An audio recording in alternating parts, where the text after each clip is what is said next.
ہمارے آقا کریم علیہ تحیت و تسلیم سے ایک صحابی رسول نے پوچھا کہ یا رسول اللہ صلی اللہ علیہ وسلم قیامت کب آئے گی؟ تو میرے آقا و مولا نے فرمایا کہ تم نے قیامت کی کوئی تیاری کی ہے؟ اب جانتے ہیں کہ انہوں نے کیا فرمایا؟ فرمایا تیاری تو کوئی نہیں، لیکن ایک بات ہے کہ ہم محبت آپ سے کرتے ہیں۔ سبحان اللہ، سبحان اللہ۔ آپ سن رہے ہیں میں کیا کہہ رہا ہوں؟ اس کا مطلب یہ نہیں تھا کہ نعوذ باللہ صحابی رسول کے پاس نمازیں نہیں تھیں، یہ نہیں فرمایا کہ جناب جس دن سے میں نے آپ کے مبارک ہاتھوں پہ بیعت کی ہے کوئی نماز میری قضا نہیں ہوئی، یہ نہیں فرمایا، حالانکہ نہیں ہوئی۔ صحابہ ہوں اور ان کی نمازیں چھوٹ جائیں،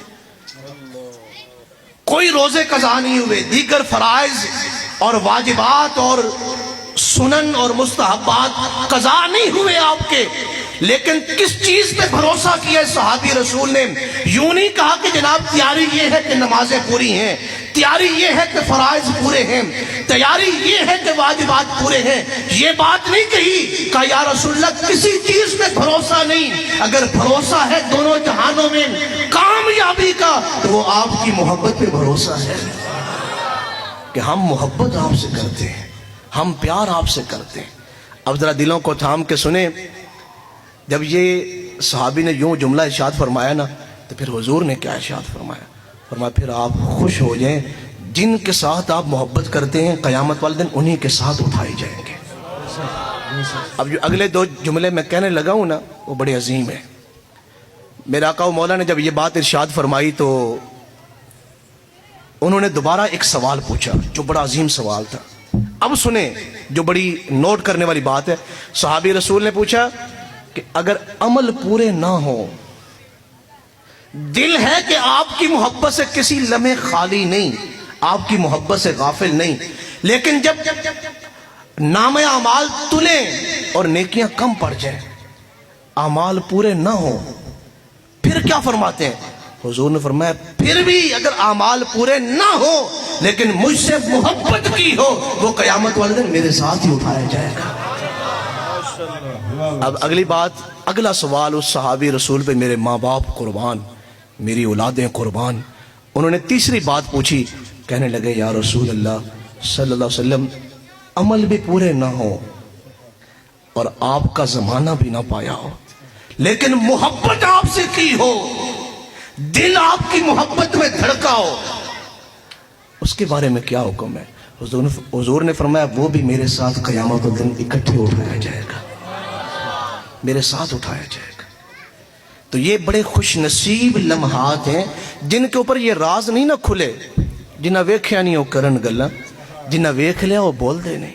وہ کسی نے کہا تھا کہ عشق نہیں ہوندا نال تویتا، چھڑ دے قلم دواتا۔ جنہوں نے قلم اور دوات سے کام لیا نا کہ حضور کو تولے، پھر ان کو حضور کی محبت کا نور حاصل نہیں ہوگا۔ عشق نہیں ہوندا نال تویتا، چھڑ دے قلم دواتا، عشق جنہ دی ہڈی رچیا او نہیں پوچھ دے پھر ذاتا۔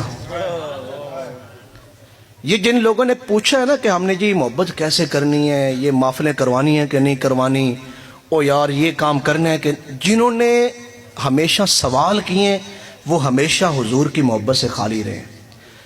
عرب کا ایک بہت بڑا، جن پہ راز نہیں نہ ظاہر ہوئے، وہ ساری زندگی بیچارے ایسے ہی غفلت میں زندگی گزار کے چلے گئے۔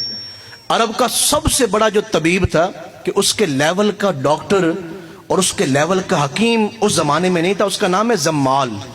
علماء سے پوچھیں، علماء نے ضرور پڑھا ہوگا۔ زمال کو خبر پہنچی کہ مکہ معظمہ میں ایک نوجوان ہے ہاشمی خاندان سے، وہ نبوت کا اعلان کرتے ہیں، دعویٰ کرتے ہیں کہ میں آخری نبی ہوں، اور باقی ہمارے جو 360 بت رکھے ہوئے ہیں ان کو جھٹلاتے ہیں، کہتے ہیں کہ ایک رب کی طرف متوجہ ہوں۔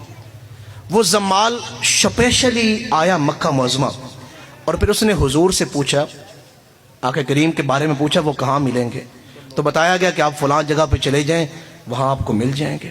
جب وہ آیا نا آقا کریم علیہ السلام یوں بیٹھے ہوئے تھے اور حضور کا رخ انور جھکا ہوا تھا، یوں سامنے آ کے بیٹھا ہے زمال اور کہنے لگا کہ آپ کا نام محمد ہے صلی اللہ علیہ وسلم؟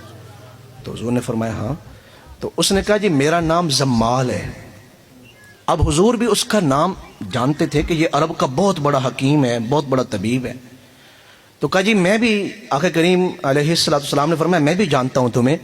تو بڑی شاندار بات جو آپ تک میں پہنچانا چاہتا ہوں کہ جب راز نہ کھلے تو پھر کیا ہوتا ہے، جب راز کھل جائے تو پھر کیا ہوتا ہے. تو اس نے کہا کہ جناب آپ جانتے ہیں کہ میں سب سے بڑا طبیب اور حکیم ہوں. مجھے نعوذ باللہ ایسے لگتا ہے کہ آپ نفسیاتی مریض ہیں. یہ جو آپ باتیں کرتے ہیں نا کہ نعوذ باللہ میں آخری نبی ہوں اور یہ تمہارے جتنے معبود ہیں سب جھوٹے ہیں، تو میرا جو رب ہے وحدہ لا شریک ہے اور وہ سچی ذات ہے، وہ معبود ہے، وہ سجدوں کے لائق ہے، وہ عبادت کے لائق ہے. تو مجھے ایسے لگتا ہے کہ نعوذ باللہ آپ جو ہے وہ نفسیاتی مریض ہیں. اگر آپ اجازت دیں تو میں آپ کا علاج کر سکتا ہوں. ویسے تو لوگ میرے پاس ٹائم لیتے ہیں کئی مہینوں پہلے، لیکن مجھے آپ کی فکر ہے. اب چونکہ حضور رخ انور یوں جھکا کے بیٹھے ہوئے تھے، جب اس نے یہ بات کر لی تو حضور نے یوں رخ انور اٹھایا. اعلیٰ حضرت نے بھی فرمایا تھا کہ جس طرف اٹھ گئی دم میں دم آ گیا اس نگاہ عنایت پہ. ابھی حضور نے رخ انور اٹھایا ہے اور جب اس نے حضور کے رخ انور کی طرف دیکھا تو حضور بولنے لگے کچھ، تو گھٹنوں پہ ہاتھ رکھ دیا حضور کے گھٹنوں پہ. کہا خدا کے لیے نہ بولیے، کوئی مبارک لفظ اپنے مبارک زبان سے نہ نکالیے. مجھے تو اندازہ ہی نہیں تھا کہ میں کن کے سامنے بیٹھا ہوا ہوں. میں نے آپ کو دیکھا ہے تو مجھے اندازہ ہو گیا مریض تو میں ہوں، آپ تو طبیب عالم ہیں. میں مریض عالم ہوں، آپ طبیب عالم ہیں. یہاں سارا جہان بیمار ہے، آپ سب کو شفا بانٹنے والے ہیں. آپ جو ہے وہ شفا عالم ہے، میں مریض مجسم ہوں اور میں کائنات کا سب سے گندا ترین شخص ہوں، آپ کائنات کے سب سے مقدس ترین ہستی ہیں. آپ کچھ نہ بولیں، بس کلمہ پڑھائیں اور اپنا امتی بنا دیں. وہ کسی نے کہا تھا کہ اوندیاں بن بن کے اتھے ٹولیاں، عشق نے جتھے دکاناں کھولیاں.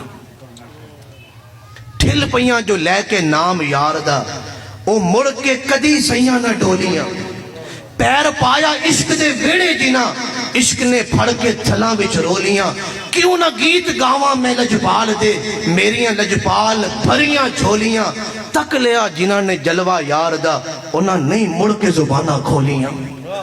تک لیا جنہاں نے جلوہ یار دا، انہاں نہیں مڑ کے زباناں کھولیاں. چپ رہ کے ایک نہ سب کچھ پا لیا، خالی رہندیاں صدا بڑھ بولیاں. گلاں چنگیاں لگدیاں نہیں کسے غیر دیاں، بولیاں چنگیاں لگدیاں نہیں کسے غیر دیاں. جد تو سن لیاں سجن دیاں بولیاں، مکھ نیازی جنہ پڑھیا یار دا، انہاں نہیں مڑ کے کتاباں پھولیاں. مکھ نیازی جنہ پڑھیا یار دا، انہاں نہیں مڑ کے کتاباں پھولیاں.